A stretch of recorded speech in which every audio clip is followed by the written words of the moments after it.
What is going on, guys? This is the SS Ultimate Goku back with another video to do the Week 10 Beast Picks. Joining me, Rainy48. Bunghole Bonanza. Yeah, well, you won for a third straight week. You got 11, I got 10. Hat trick. Yeah, well. If our team actually decided to Who's our? My team. Not my team. Or my team actually decided to do the kill shot when they had many opportunities to do so, we would be winning the game. But no, we lose to a team that barely made it over 100 yards passing. And that was within over 100 yards. No, he did it in the last 40 seconds. Last 40 seconds, he got over 102 yards. He can go fuck himself. Bryce Young got over 102 yards. Bryce Young cost me a lot of money last week. Got over 102 yards with like 40 seconds left in the game. All right, for the whole game, he was like under 100 yards. It was ridiculous. Well, going into the fourth quarter, he only had 8 fucking completions. It was ridiculous. It was terrible. Defense did their job, and offense didn't capitalize when they should have. Multiple chances. Well, hey, I know you're bitching about the offense, but you might be signing another defensive player. Well, that's good. Asante Samuel Jr. might be signing with the Packers. Boy, he's corner, right? Yep. Yeah, like his father. We fucking need it at this point. So before we get into picking, there have been a million different things this today, week. And we recorded this even today. Before that. We recorded this on Tuesday. We're not gonna hear it until even Thursday, before that. but just to clarify. Going back, Jalen Phillips is a Philadelphia Eagle. I'm so pissed about that. I don't think it's gonna make a difference. He has to stay healthy first. We had a million injuries this week, including the Cardinals benching Kyler Murray. Don't forget about my boy Tucker Kraft, unfortunately. Kyler Murray is getting benched. Benched, not benched, because his foot injury is not healed, so they're just going to ride out with Jacoby Brissett. The Buffalo Bills defensive end, defensive tackle, linebacker, since he plays all 7 spots, Michael Hoyt, done for the year after 2 games, torn Achilles. Jaden Daniel, significant left arm injury. Ridiculous that he was still in with 7 minutes left when they were losing 38-7. That they're now calling a dislocated left elbow. He is going to miss extended time. Wide receiver Luke McCaffrey, brother of Christian. Yes, he exists. Well, you remember we told you Luke McCaffrey, and you thought we thought you were lying? Yeah. He exists. He's also done for the year with a broken collarbone. Commanders cornerback Marshawn Lattimore done for the year with a torn ACL. Tucker Kraft done for the year with a torn ACL. Torn ACL was just confirmed yesterday. Unfortunately, that was really. I mean, if you watched my Packers recap episode, we didn't know the full extent. There were a lot of people that were saying possibly MCL, and that was what we were hoping, because that's what a lot of the YouTube doctors were actually saying, that the likeliness would be MCL. But they did say that there was a possibility it could be ACL, and unfortunately, that low percentage chance ended up being factual. Bears defensive end Dayo Odeyingbo, who had a solid year so far for them, he goes down with a torn Achilles. He's out for the rest of the year. The Pittsburgh Steelers sign MVS, Marquez Valdes-Scantling, and they release defensive back Beanie Bishop, who started for them last year. Chargers offensive tackle Joe Alt, the second starting offensive tackle for the Chargers this year, done for the year with a season-ending ankle injury. The Bills, they're really, Brandon Beane is the best. They freed up cap space and did fucking nothing, because Brandon Beane's a bum. You got a little bias towards him, though. It doesn't even matter. Past that. That's embarrassing, dude. Everybody else in the AFC is making moves, and you're complacent. If the Chiefs would have gotten off their wall, the Chiefs would have made a move. The Chiefs were in on Breece Hall. And you just, because you want to sit here and fucking fight, because you called into a local radio show because you're a bum-ass bitch, arguing that they said that you need a receiver. Fucking spoiler, you do. So you sat on your hands and refused to get a receiver because you're doubling down like the dumb bitch you are. He's too busy trying to pay off the garage. He's too busy trying to find what happened to the rest of his house after his shindy-ass contractor screwed him. Shoot story. You got any questions? Reach out to Frank. He'll get you in contact with me. Boy, am I not airing that one. Ravens traded for Titans edge rusher Draymond Jones. Commanders linebacker Frankie Luvo got a 1-game suspension for the repetitive hip drop violations. That's so ridiculous, by the way. What, hip drop? Yeah, it's an illegal hit. I know it's illegal now, but I mean, it's just it's hard. It's one of those things. It's hard. No, it's not. Yeah, it is. No, it's not. You can easily flag that during the game, and if you've been warned once, you've been warned a million times. That's exactly why currently Josh Palmer's not playing. He took a hip drop tackle that fucked his leg up. It's just it's hard for those defenders to take. Cowboys acquired Bengals linebacker Logan Wilson for a 7th-round pick, formerly the leading linebacker for the team there. Kind of surprising. The Bengals. He wasn't starting. Oh. He had been relegated behind a rookie. I guess so. The Patriots have signed wide receiver Brendan Rice to the practice squad. That is the son of Jerry Rice. The Jaguars have acquired wide receiver Jacoby Meyer, formerly of the Patriots, most recently with the Raiders. Doesn't make a lot of sense in my book, just because he is a... It's very interesting that we're seeing a lot of these acquisitions, because this is probably more than we've seen in recent years. No, it's... For the trade deadline. It was, to my knowledge, it was the 3rd most ever. But I think a couple years ago was when they broke the record. Still, the Jacoby Meyer trade doesn't make a lot of sense to me unless they are fearing that Travis Hunter's done long-term for the years. Meyer and Hunter both play slot. The Jets trade cornerback Sauce Gardner to the Colts. In return, they receive wide receiver A.D. Mitchell and 2 first-round picks. I think that's a good pick for the Colts. I think that's a good trade for the Colts. I think it's a good trade, actually, for both of them. I shit on the Jets at first. Jets are not going to make it anywhere. I shit on the Jets at first, but you got 2 seconds out of it, and a former first-round pick in A.D. Mitchell, who's only had a year to show what he's had.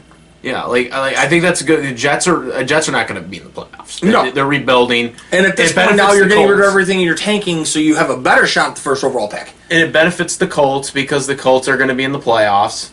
The Colts also have him signed for 4 more years now. Saints have has sent wide receiver Rashid Shaheed to the Seahawks. That was for a 4th and a 5th round pick. The Bears acquire the Browns defensive end Joe Tryon Shoyinka. He's basically going to try to come in and fill the shoes of Oda Yingbo, who just went out. I sound like I'm speaking a foreign language with all these names. The Jets follow up their first blockbuster of the day with a second blockbuster, trading Quinnen Williams, defensive tackle, to, I would still say Sauce is bigger than him, but Quinnen Williams to the Cowboys in exchange for a 2nd-round pick, a 1st-round pick. Is this Packers' 1st-round pick, or is this the Cowboys one? It's supposed to be the Cowboys, is what I heard. Okay, because I've heard different stories about it. I don't think they've got it locked out which one it is yet, but a 1st, a 2nd, and defensive tackle Maisie Smith, another former 1st-round pick. So basically, on top of acquiring 2 first-round picks in both scenarios, they also took a gamble on a coaching staff has changed, former 1st-rounder has talent, not really hitting it off their team. So it could end up being 6 pieces that they get out of 2. Yeah, I'm wondering if it will be one of those contract presented that's like, if you do this certain amount of things, this will be the 1st-round pick. No, it might not have been just announced. It might easily have been they want it to be the first pick in the draft, or they could have just said we want it to be your pick, and then if based on the record, yeah, well, but they might not have said by record, and if Dallas is betting on themselves, going okay, Green Bay just lost. Maybe we can still make it in the playoffs to go further than Green Bay. Dallas might. This is for 2026 though, or is this 2027? I thought they have both picks. Oh, so it's 2026 and 2026. But I think it's just 26. Don't they have? I heard it was Green Bay's 2 picks. Yeah, next 2 years. Yeah, for the next 2 years. But I heard on here it says 2026 2nd and then 2027 1st round. Oh, so it's 2 years. So you're thinking next. I heard the Cowboys, which means they're definitely going to bet on themselves in that scenario, and the Jets are going to hope that Jerry Jones has no clue what he's doing like he normally doesn't. Breece Hall wanted to be traded. He did not get traded. Where else are we at? The Saints sent offensive tackle, former 1st-round pick Trevor Penning to the Chargers. He will try to fill a void there with them having lost 2 starting tackles. This is one I did not see. Jets acquired Chargers cornerback Jasir Taylor for a conditional pick as well at the end of the day. Is there anything I am missing on this? Jacob Meyer, Joe Tryon, Shoinka. No. Outside of Philadelphia last week, sending John Mechie to the Jets as well. And that happened before, anything. The Keon White trade happened when we were on there last Alexander was traded, or he picked up. Oh, he was traded. You're right. Traded, unless I wonder if that didn't go through, because it's not listed on here. But Jair Alexander was also supposed to have been sent to Philadelphia. Yeah, so I'm pretty sure. This is probably because it was from last week. That's all of them, including the Jalen Phillips pick, which happened there, and including everything. So, I'm wondering if maybe I don't know. All right, I just work here. Yeah, I think in terms of obviously Sauce Gardner and Williams are the biggest ones. I think in terms of the Steelers signing Scantling, I think that will actually be a good move in the contents of It's not going to make a difference. Scantley's only time. Scantling. Scantling. Scantling. I know Scantling. You just said Stanley. His only time he's been really contributing was when he was with Aaron Rodgers. That's when he had his best seasons. He got a bunch of touchdowns with Aaron. I'm telling you right now, it's not going to make a difference. They're not going to put him ahead of, and if they do, they're not going to put.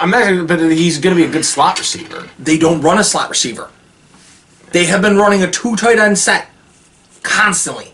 Look up their depth chart. They don't have a slot receiver on the depth chart. Okay, well then I don't know. That's what I'm saying.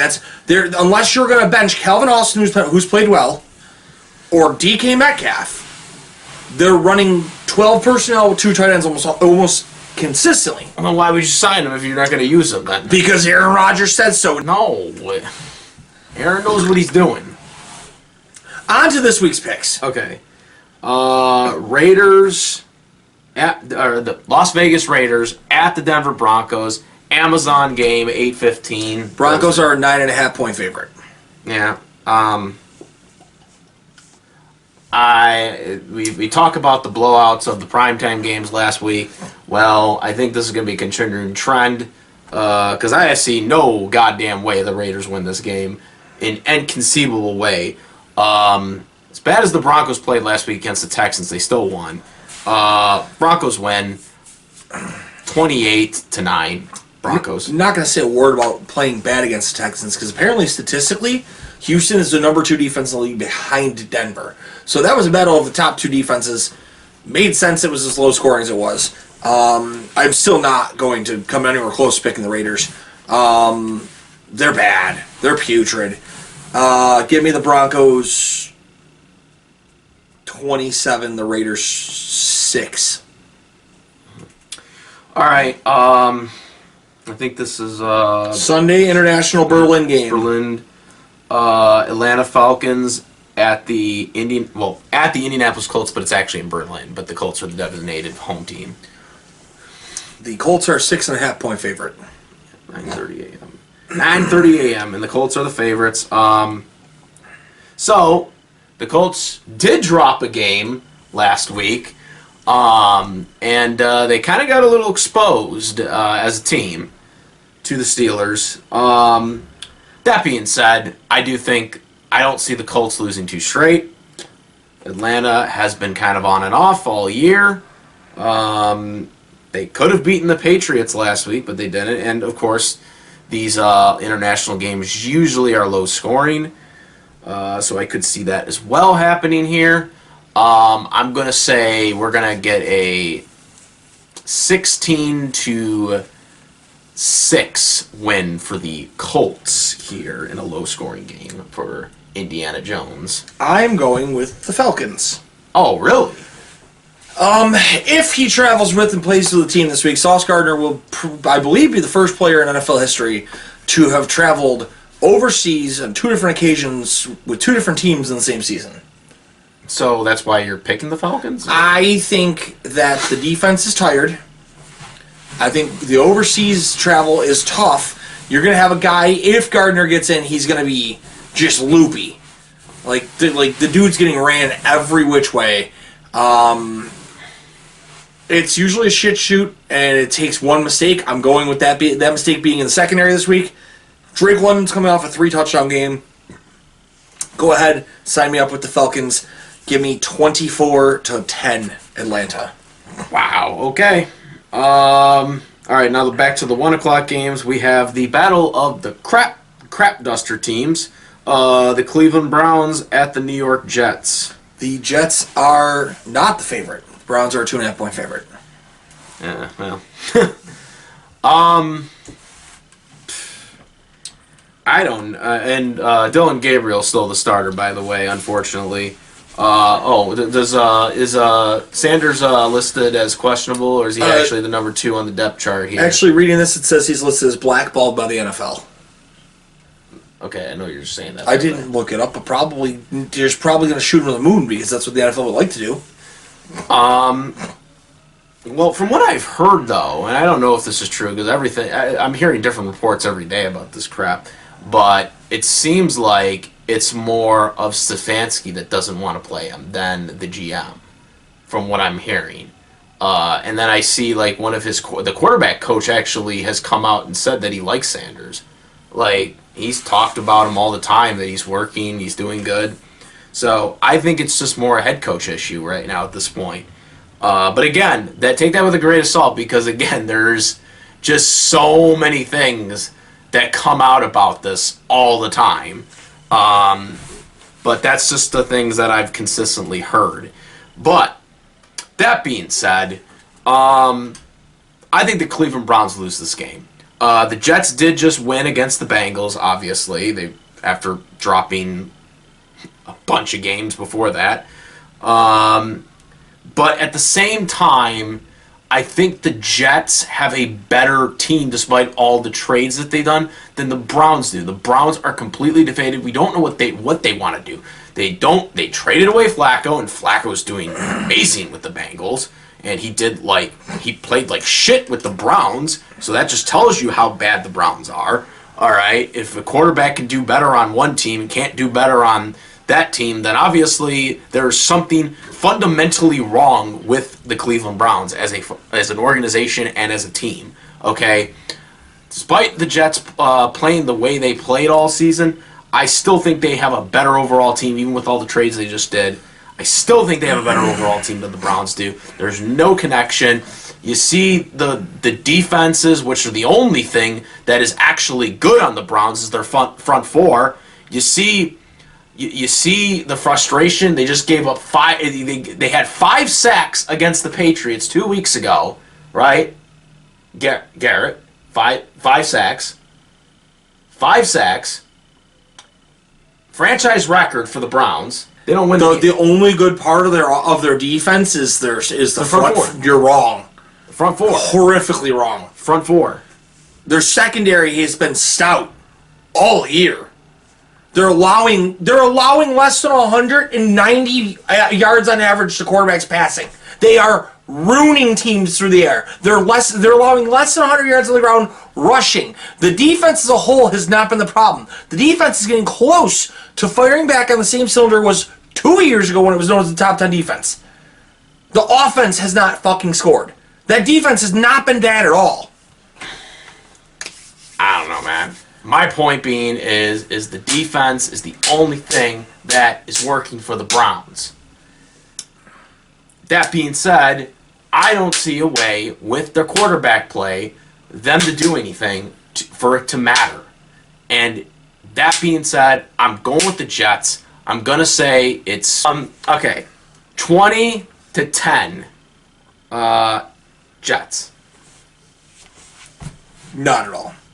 You're going to go with the Browns. Yeah, 110%. You've gotten rid of the lifeblood of the front seven for the Jets. You got rid of what may be one of the top 5 corners in the league. I don't give a shit what anybody else wants to say. That's coming from a Bills fan. I was giddy today just to know I didn't have to face him twice a year anymore. Who? The Jets? Sauce. Oh, Sauce. I don't want to see Sauce Gardner twice a year. You know what you're getting going against Sauce. You're lucky if you're getting 3 catches against him in a game. The dude might have had one bad game once in a while, but the dude is still locked down. The Browns are only going to continue to get better as they gel offensively. New team, figuring it out. The tight ends are gelling. They're scoring in bundles. Oh, wait. The Jets can't cover a tight end. That was before the problems. I'm saying that we get 31-3 Cleveland. Oh, my God. A rout. I don't see that happening, but we'll see. All right, New Orleans Saints at the Carolina Panthers. Next, you're going to tell me the Saints are better after trading players away, too. Panthers are a 5.5-point favorite. I mean, the Panthers have been inconsistent all year, and they shouldn't have beaten our team. My team. So get salty and go pick the Saints, please. That being said, I am going to pick the Panthers to win because I cannot trust the New Orleans Saints. They have really done next to nothing. They've been competitive in some things, but at the same time, they've been just deflated. I mean, they didn't really try against the Rams. The Panthers are at least showing something with the run game, which is probably going to be the key of this match because it was the key of our match. So, yeah, I'm going to go with the Panthers. I'm going to do 13-6 Panthers. Where is New Orleans stats? Wow, look at that. New Orleans, 108, 75, 85, 120, 79, 55, 216, 77, and 172 yards. That is yards rushed against by running backs. I said the Panthers had a big good I'm just saying there's not even a doubt in my mind. Carolina's going to run all over them. New Orleans did one thing, that's for sure. They progressively made their offense worse when they went from an already bad Spencer Rattler to a worse Tyler Shugg. Give me 28. Give me 28-0. Call them the shutout. Right. 28-0. Give me the Panthers. New England Patriots at the Tampa Bay Buccaneers. The Bucs are a 2.5-point favorite. I'm not surprised by that. I am. All right, so I guess you're going with the Patriots, but me? No, I'm going with Baker Mayfield here. I like what Baker's been doing, and despite what Drake Mays has been doing, I like the Buccaneers in this matchup better than the Patriots. The Patriots almost lost to the Falcons last week, and obviously that's a team that's very inconsistent. The Bucs just feel like a better team. They have more experience because Baker is a more experienced quarterback. So I'm going with the experience here. I'm going to say it is 27-20, and it is overdue for the Patriots to drop a game too here. So pick Buccaneers. Listen, I hope nothing but the fact of that, but I've not had any faith in the Bucs all season. The Bucs might have a very strong offense. Their defense is porous. The Patriots are close to being one of the most well-rounded teams in the league right now. If they had a running back who's running properly for them, that team would be, I would hate to say it, but that team would be a Super Bowl favorite.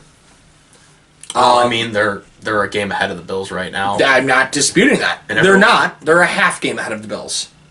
No, they're 7-2, and the Bills got 6. Because of the bye, right? Which is a half game. Yeah. Okay, I get what you're saying. It's a half game because there's a game in hand there. Patriots haven't. Yes, there's a game in hand there, and the losses to us, which is also the losses to them, which is also what the tiebreaker would be at the moment. But yes, it's a half game is what it's considered on paper. Someone told me that the Bills are the best team in the AFC after they beat the Chiefs, and I told them they can't be the best team in the AFC right now when they're not even winning their division right now. I mean, I don't think that has anything to do with it. I know. Because you would fight 10 out of 10 times that your Packers are the best team. They're not number one in the division right now, are they? We are number one because we have the tie. And because the Vikings beat the Lions. So technically we are first place in the division. Okay. But I'm still not holding my breath on that because we lost to the damn Carolina Panthers. End of the day, I mean, listen, Atlanta's playing teams tough. Their defense is better than it's expected to be.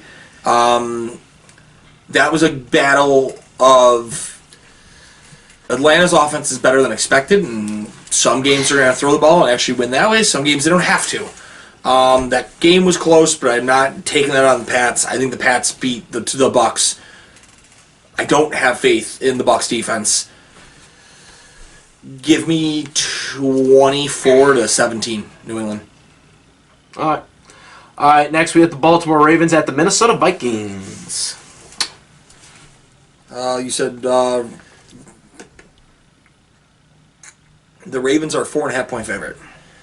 Yes, despite the Vikings surprisingly beating the Detroit Lions, I think the Ravens win this game. I'm not, despite the fact they're my division rivals, I'm still very skeptical of the Vikings. I know you've been skeptical of the Vikings all year. You said they're going to finish last. The Ravens, they beat the Dolphins. Obviously, the Dolphins aren't that good of a team, but I do think with Lamar a little more healthy, I think they can beat this younger Vikings team. I'm going to say 24-17 Ravens. I don't have faith in either of these two teams, if I'm being honest. I mean, they beat the Lions. I'm going with the Vikings here. Going with the Vikings? Home team. I thought the Ravens should have looked a lot better against the Dolphins last week. I don't think the Dolphins are a good team whatsoever. They weren't even. Didn't help the penalties. Obviously, iced a lot, but it still didn't matter. I still don't think they looked that good. Yeah, the Raven. I don't think they didn't even get anything. Was it I think it was all in the first half, basically. All first half, and they didn't really do anything in the second half. Not that they had to. No, the Dolphins didn't really do anything. But you want to be considered something in this league. Go expose them. I think they're going to get a little too far ahead of themselves after that game. I think Minnesota's firing on well enough cylinders, and J.J. McCarthy flashes that weird Josh Allen-esque play. And I'm going to say that because his stats don't look good, but he's making crucial plays when they count. Mm-hmm. I'm going to say the Vikings pull it off 23-21. All right. Here we go, your team, the Buffalo Bills at the Miami Dolphins. The Bills are a 9.5-point favorite. As they should be. Well, yeah, because they switched around the schedule so they can't get baked alive on the sideline anymore. Well, the schedules are all randomized. Yeah, but the last 2 years they've played in Miami in the fall instead of September when the away visitor side is 155 degrees. At least it was nighttime last year. It was also in the fall. It didn't matter. Yeah. Well, the sun isn't up, though, so it's a little better. But, yeah. We could just totally run on all the problems that the Miami Dolphins had. They fired their general manager, but in my opinion, the real problem is Mike McDaniels. We've talked about this for weeks now. He's still not fired. Apparently, he's probably going to survive another season, apparently, according to the reports I've heard from what insiders were talking about the owner of the Dolphins, is that he's probably going to stay around. So there you go, Miami. You're going to be shit for another year. But I'm sure you like that because you're a Bills fan. But anyways, Buffalo Bills easily get it done. This should be no contest. It should be very easy. Much more, not as challenging as their last game with the Kansas City Chiefs. Give me 34-9. Allen will probably be pulled at the beginning of the fourth quarter because I think it's going to be that score going into the fourth quarter, and he gets a good rest because they're not going to do what fucking the Washington team did to Jaden Daniels. So I guess my biggest issue here is I don't want to just say that's an easy win because it seems like every time they're in Miami gives us a good game at least. They couldn't give the Ravens a good game. Yeah, but the Ravens aren't the Bills. Miami always tends to play the Bills very well. I'm not going to predict them to win, but I'm also not predicting a blowout. I'm going to say it's 24-17 Buffalo. And I hope they just run the ball a lot. Keep Josh healthy. You have Tampa next week. If you want that division back, you got to keep fucking playing. But yeah, I'm going to say it's not as much of a cakewalk as I wish it would be, but the Bills still pull it off. All right. The New York Giants at the Chicago Bears. I think it's the Giants that are the favorites. The Bears are the favorites. 3.5 points. All right. I mean, to be fair, the Bears won a game 47-42. I still can't believe they won that game. I accepted my fate of losing to you by one play because they scored there, and I just Bill's game had started. I'm like, fuck it. I can't do anything. I lost this one. And then I see the replay, and I'm like, oh, is that earlier in the game? Oh, that's now. Frank just lost to me. Yes! That game was... because weren't they losing by a lot, and then they came back, and then... No, they were... Ooh. I thought they were losing... No, the Bears pretty well had that in control. That's what I'm saying, the Bears... The Bears had it in control. The Bengals came back with a fury, and then proceeded to not know how to tackle a... And then they were in the lead, and I was like, oh, man, I might win this game, and then... Did you not see how it ended? I seen the ending, like the last touchdown that the Bears that they scored. didn't know how to tackle him on. Yeah, I know that, but I'm saying like the Bengals had just scored before that, and then they took the lead finally, and then I'm like, oh, we're probably gonna win, and then boom, that happened. I was like, ah, shit. And then there was 22 seconds left, and Flacco couldn't finish it. Unfortunately, You mean Flacco threw an interception? Well, I mean, it was a desperation. That's still pass. an interception. It's a desperation pass though. But anyways, I'm still not buying the Bears. They've been inconsistent. The Giants, they play tough, and I don't know if they'll make the playoffs, but they're playing tough. Rookie quarterbacks, on and off, but he's a learning curve. He's a rookie. Darts. I'm gonna say the Giants win it. I'm gonna say it's gonna be a close one. Field goal at the buzzer, 23-20. Giants. I'm nowhere near that. I think the Bears are going to continue to push. The NFC is weirdly open across almost every fucking division. I would argue that for the entire league, actually. I think even in the AFC. I mean, technically, yes. There's it just seems like everyone's beating each other. There's no real Well, I mean, when I just pulled it up here, the AFC might be a little worse because you do have the Jets who've been as bad, but NFC 6-2. Okay, so the NFC East is the one where teams are running away the most there. North 5-2, 5-2-1, 5-3, and 5-3. And a 4-4 in there. And my Packers only played one division team so far, and that was the Lions week one. You haven't even played all our division teams yet. Okay, NFC West. You never used to hear this. You got the NFC West, and they were always winning at 7-9 to get in the playoffs. 6-2, 6-2, 6-3, 3-5. Yeah. I think the Bears know that they are still in the hunt for that division. Whether they can win it or not is a whole different story. But at the moment, they need to pound a little harder. The Giants being 2-7, especially losing Cam Skidabo, I think is a huge factor in this. I'm going to go with the Bears. I'm going to say the Bears knock this one off pretty handily. Give me 31-13. Okay. Next, the Jacksonville Jaguars at the Houston Texans. Texans are a 1.5 point favorite.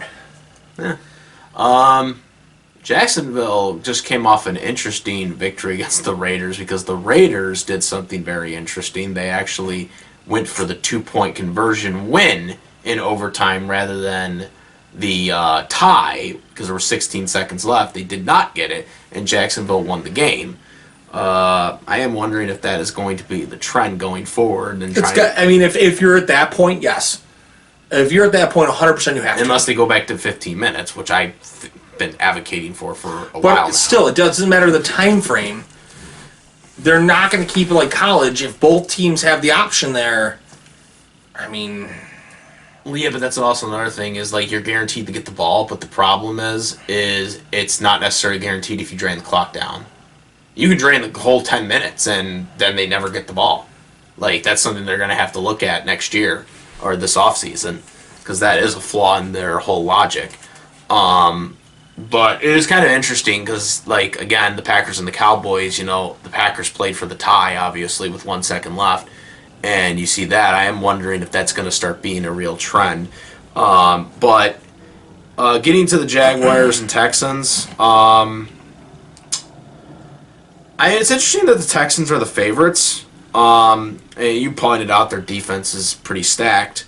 But I don't know. I'm kind of this is a division game, anyways, but I'm kind of on the front here with this one because I just don't know what to expect from the Jaguars.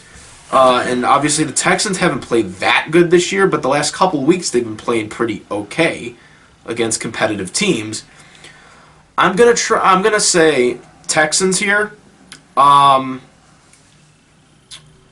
gonna say it's low scoring, like last week for the Texans. I'm gonna say 17-14 Texans. Close victory at the buzzer, very similar to how the Broncos won. I still have way more faith in the Jags. I think the Jags know after seeing Indy lose last week, and especially if they come into this and Indy has lost this or in the morning, they have to really put this down to keep chasing. I'm going to say the Jaguars pull it off 23-20. All right. First 405 game, we have the Arizona Cardinals. Only 405. Yeah, only 405 game. Arizona Cardinals at the Seattle Seahawks. Seahawks are a 6.5-point favorite. Yeah. I think Seattle wins this game. Arizona has been on and off, and there's inconsistent play. Obviously, they have a bunch of key injuries that isn't helping matters. But the way the Texans went up against the Commanders, I mean, you could see like the difference there. Like Sam Darnold was out for blood in that game. Man, like he was just slinging it out there. And I think he's going to continue that trend. I think the Seattle Seahawks win 33-14. Seahawks. I can't go back-to-back weeks with the Cardinals here. I picked the Cardinals last week because the Cowboys' defense was bad. And the Cardinals proved that. The Cowboys' defense is not good. That being said, Seattle's a much better defense than the Cowboys are. I can't see the Cardinals pulling two in a row. Give me Seattle 27, Arizona 21. Like it's going to be a closer game. But I don't think Arizona's going to be able to pull it off. All right. 425 game. The Detroit Lions at the Washington Redskins Commanders team. The Lions are a 9.5-point favorite. Yeah, I'd love to see the Commanders win this game just because the Lions are a division team. But now that the head coach decided to have Jaden Daniels stay in a game that was pretty much out of reach, and with 7 minutes left, and had his franchise quarterback get injured when he's dealing with injuries all year, I don't see any goddamn way the Commanders Skins wins this game. I think the Detroit Lions wins this game because of that. Because again, I have really no faith in Marcus Mariota. Dan Campbell knows that he dropped a division game. He's going to have that team motivated on all cylinders, especially with the Commanders being weaker now without their quarterback. Detroit Lions 28-7 Lions. Short, sweet, to the point. Detroit Lions 41. Washington put on that banner. Oh, I do. Washington's defense hasn't been good. Their offense has been keeping them somewhat alive, and they just continue to lose players. And when you don't have a quarterback, then they're in trouble. 41-10. Also, would it have been different if Daniels had been playing? You think, or do you think now? I don't think it would. I don't think Detroit would scored as much, but I still think it would have been like better 31-17 maybe. Yeah, better. Our thoughts and prayers are with the city of Louisville, Kentucky, at the moment. A UPS plane has crashed and is a horrific event. Okay, or what? I don't think people are okay, Frank. What happened? That is a friend of mine who was there. That's fire. Oh my God. That's fire towards the airport, and he's like miles away. Oh wow.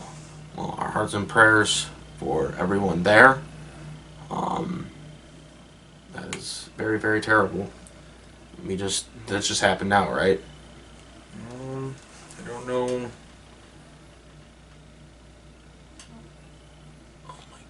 Looks like it overshot the runway, maybe?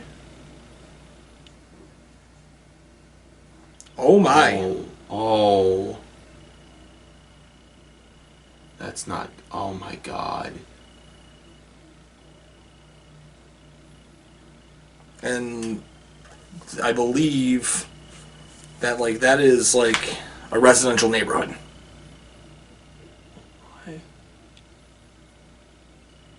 Oh, my God. Wow.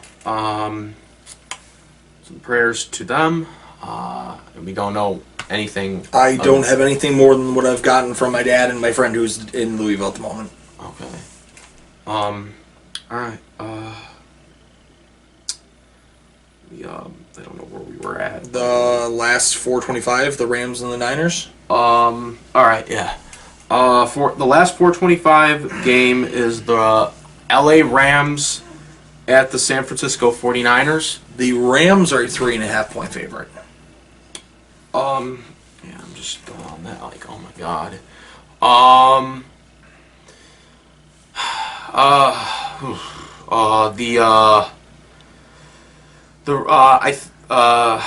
Okay, I think, Purdy's not starting, right? That's been going. I haven't seen any. That's been the going trend. I haven't heard anything about him and his injury update. They haven't said anything.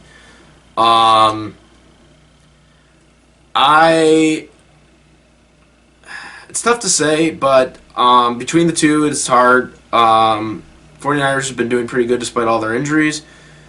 The Rams have been doing pretty good too. I'm gonna say they're 6-3 and they're 6-2. It's a close division game. Probably could put the swing for the division. I am going to say that the Rams win a close one. I'm going to say it is 26-23 Rams. I am also going to go with the Rams. Matt Stafford is playing at an MVP level right now. There's no denial what he's done with this team. Over 2,100 yards, 21 touchdowns to 2 interceptions. I'm going to go with the Rams here. Give me 28 to. He's trying to be a Hall of Famer. He might deserve it. Not right now yet. Get him another Super Bowl, and he might. Super Bowl, possibly, because he hasn't had that many Pro Bowls. He only had one Pro Bowl in Detroit. I don't know. Did he get a couple? He has to have more than one. In Detroit, he did. Maybe in Rams. But Matt Stafford, not that the Pro Bowls really matter anymore. Give me 31-17. You said 24-17? 31-17. 31-17. Okay. All right. Here it comes. Sunday Night Football. The Pittsburgh Steelers versus the LA Chargers. Steelers are the favorites. You tell me. Nope. Oh, that's bullshit. Chargers are a 2.5-point favorite. The league, or the Vegas people, they must really not like Aaron Rodgers either. But don't worry, guys. We're going to prove you wrong again. I said it last week. The Steelers were going to beat the Colts. I knew they were going to beat the Colts. Steelers are getting it on all cylinders. They got one of Aaron's favorite receivers back. Don't know what they're going to do with him since they don't have slots.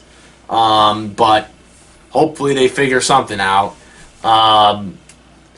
Pittsburgh Steelers are going to win this game.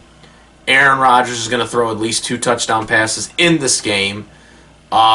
Give me a 28-20 victory. Aaron Rodgers, discount double check. So I understand why the Chargers are the favorite here, given that it is a West Coast game. You know, you've got an East Coast team. Aaron Rodgers is used to the West Coast. Yes, but when you're constantly operating on East Coast time, there is still jet lag. However, there's just too many injuries on the Chargers for me to be picking the Chargers in this game with conscious.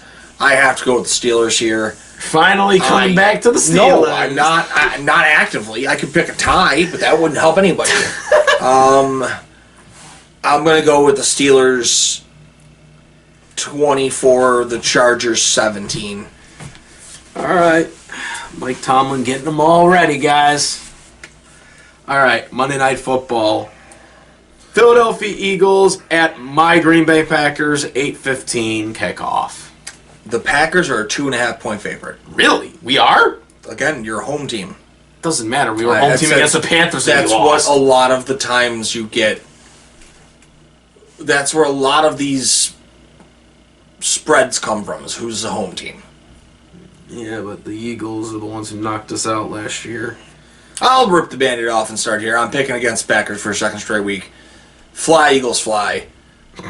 28-20, Philadelphia. I am going to pick, obviously, my Packers to win, but I will say the reason why I think we win is a legitimate reason here. We just dropped to the Panthers, a team that we shouldn't have lost to.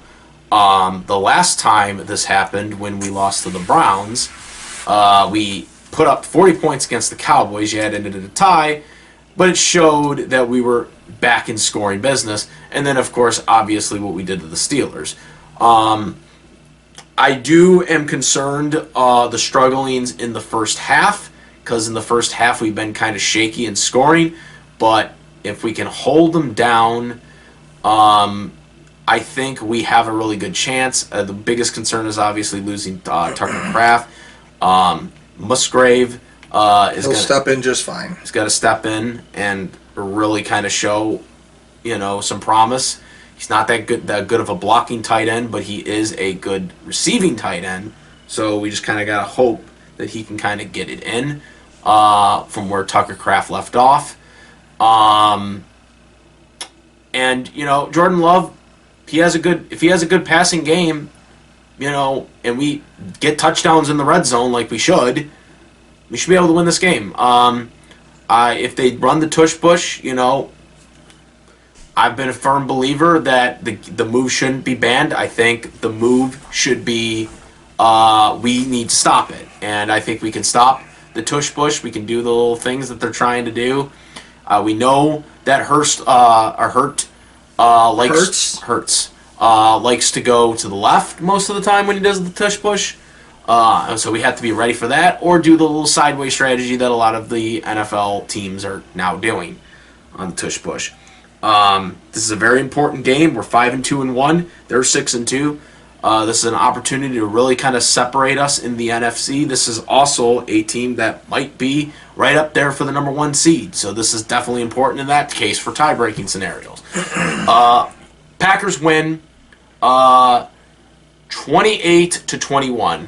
We win in a touchdown game. Go Pack, go. On a bye this week,